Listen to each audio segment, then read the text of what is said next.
There's a lot of confusion out there when it comes to Operation Warp Speed and this notion that somehow the vaccines were fast tracked and science was curbed. And the truth is that couldn't be further from the truth. What happened with the development of Pfizer, Moderna, and the Johnson & Johnson vaccines, here stateside at least, is that all the chafe, all the bureaucracy that usually accompanies any vaccine development was instantly removed. So typically it takes months for vaccine trials to get funded from the NIH, from other sources.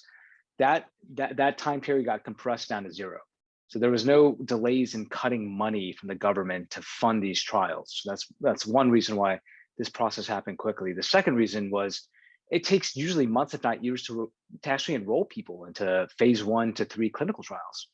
Again, that time was compressed from months to years into days to weeks. And then ultimately getting people to say, yes, you can go from phase 1 to 2 to 3. That review process happened again on the order of weeks, not months and years. So the scientific process was accelerated because all the bureaucracy in between it was essentially eliminated.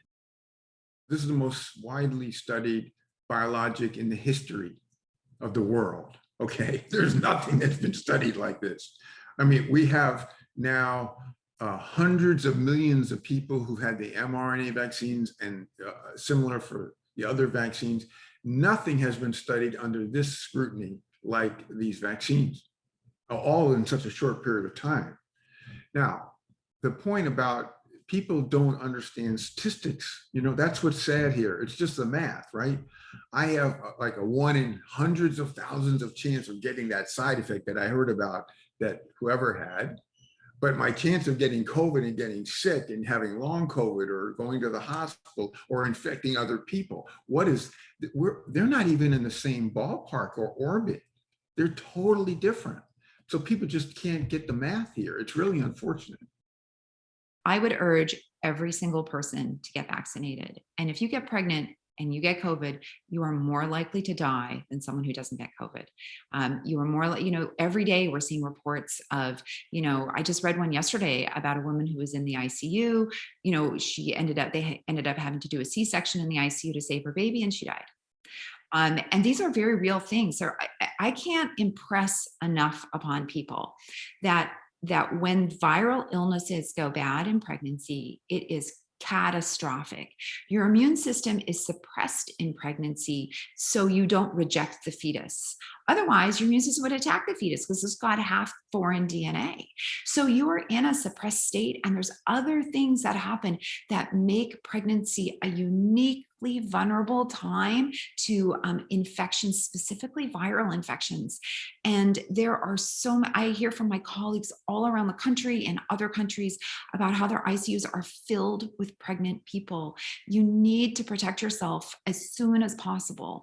And the American College of OBGYN, the Society of Maternal Fetal Medicine, the infertility experts, the American Society for, I think it's reproductive medicine, they all say get vaccinated if you're pregnant, if you're not pregnant. The infertility experts are recommending it as part of your infertility workup. If you're thinking about getting IVF, get vaccinated. These experts have no incentive to recommend it if it's unsafe, right? We're not making money from vaccine manufacturers. We have no financial stake. We just don't want people to die. There is absolutely data that suggests that if you've been infected with COVID, you have more symptoms of erectile dysfunction, and it makes sense, by the way, because one of the things that COVID does is it causes endothelial damage in terms of lining of the blood vessels. And so one of the major reasons why men get erectile dysfunction is problems with blood flow to the penis. Guess what? This is not a clinical surprise. There are many reasons for getting vaccinated and not getting COVID. And if erectile dysfunction is what does it for you, I'm thrilled. That's a great question. Did 1918 ever end? How did that end? We don't know. We have an idea, we think, but we really don't know. I think that this crisis that we are living through right now will not be with us forever. This level of just concern and death and disability and misery. Yes, we will get through that part of it. And it's because these vaccines are great, and we can we can actually make changes to that and all that. Is the virus here to stay? It's going to be endemic. Yeah, I think so. And then the question is, what percentage, what does herd immunity look like, and how do we get there?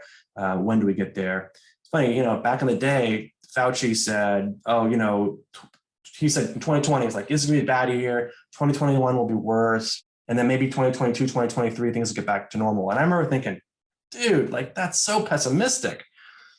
But, it's starting to look like he's knew what he's talking about.